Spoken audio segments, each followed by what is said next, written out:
What's up guys, ito rin po si Kuya Sir at tayo ay mag-react dito sa isang video na galing kay Uncle Nonoy, no? Na siya ay nagpunta kay Hiwaga, no? Hiwaga Paris Overload ng ah, siya ay makakita ng isang hindi kaaya-ayang pangyayari kung saan nilagyan daw ng hilaw na taba yung sabaw, no? Na hinahain nila sa kanilang parisan. Okay, panoorin natin.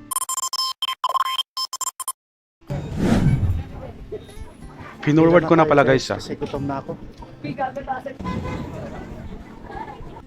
Kapila na tayo ngayon dito guys sa Hiwaga, Paris. Nung malapit na ako dito sa counter habang mag-order na, bigla silang nag-refill ng sabaw. Ayun, nag-aantay muna tayo kasi konti na lang din natira eh. So habang naglalagay si ate ng sabaw, may bigla akong napansin dito, may nilagay si kuya. Ayan oh, hilaw na taba guys, hinalo niya sa sabaw. Although may apoy naman ito, pero hilaw pa yan guys. Ayan oh, sineserve na agad. Bigla tuloy ako nawala ng gana. Pero bago ako umalis sa pila, kinonfirm ko muna kay ate yung nagsiserve kung hilaw ba yung nilagay na taba. At sabi niya, oo hilaw daw. Hilaw pa yan? Ha? Dapat hinalo. Patay Malaysia na lang si ate, hindi na niya ako pinansin. So umalis na lang ako guys. Since nagutom na ako, naghanap na lang ako ng ibang makainan. Ito ba yung Bathala Paris Overload? Ito guys, Paris Overload ni Bathala. Malinaw guys sa video na ito na tinry nitong ni Kuya Uncle Nonoy, no? Kuya na Uncle pa. So napansin niya na yung parisan ay okay naman, parang same lang din doon kay Diwata. Pero nung nakapila siya ay nakita niya na nirefillan yung kaldero ng sabaw, no? So dinagdagan to ng sabaw at nagulat siya na eventually nilagyan siya ng hilaw na taba ng baboy, no? So kinonfirm niya raw kay ate na ito ay may ano, pero bakit kaya nilagyan ng hilaw? Na-curious din ako kung ano ba yun? Ganun ba talaga ang nilalagay sa pares? Hindi ba yun muna pinakukuluan or what? Para luto na siya, nailagay doon. So unfortunately, hindi siya kumain doon at siya ay lumipat dito kay Bathala. Pares Overload. Grabe puno. Grabe oh. Tignan natin yung kanyang lechon kawali at saka chicharon bulaklak. Ito ko chicharon bulaklak. Parang may kakaibang lasa. Parang siyang may halong peanut. Lechon. Kamusta boss? Anong lasa? Masarap ba? Nasarapan naman ako sa kinain kong Paris pero may bigla akong naramdaman guys. Bigla akong nahilo. Kaya imbis na magstay pa sana ako, sumakay na lang ako sa bus para umuwi na. Guys, uwi na yun. Parang nahilo ako dun sa kinain kong Paris. Sobrang taba. Dapat mamaya pa ako uwi. Gusto ko pa sana magkaroon ng maraming footage ni Diwata, kaso lang sa may pakiramdam ko nahilo. Dapat pala hindi Paris ang kinain ko ngayon.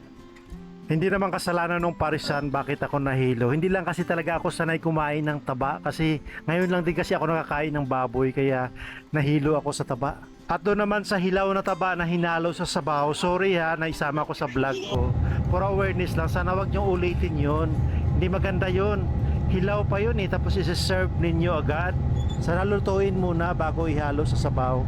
Yun lang, maraming salamat. So yun guys, lumipat nga siya doon sa isa kabila, no? Sa kabilang parisan.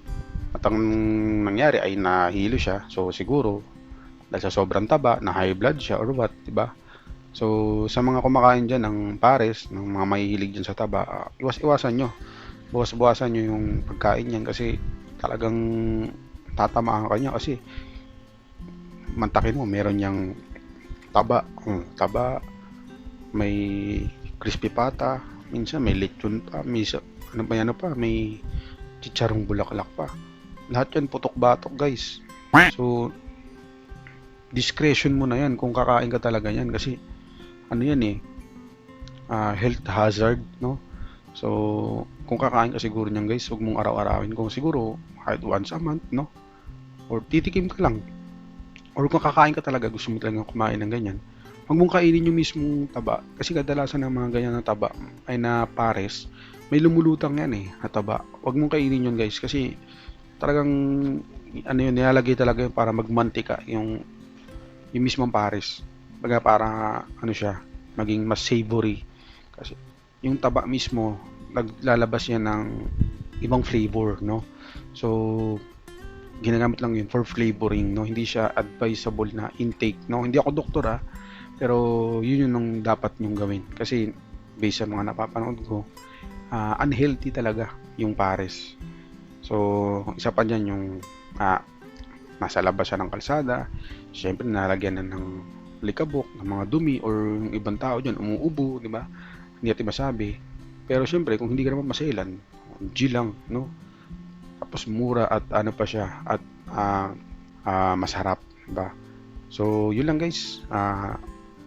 Sana kung napapanood to ng staff ni Hiwaga or mismo ni Hiwaga ang mga boss niya, no? Sana magawan nila ng aksyon yung instance na yun na nilalagyan ng hilaw na taba, no?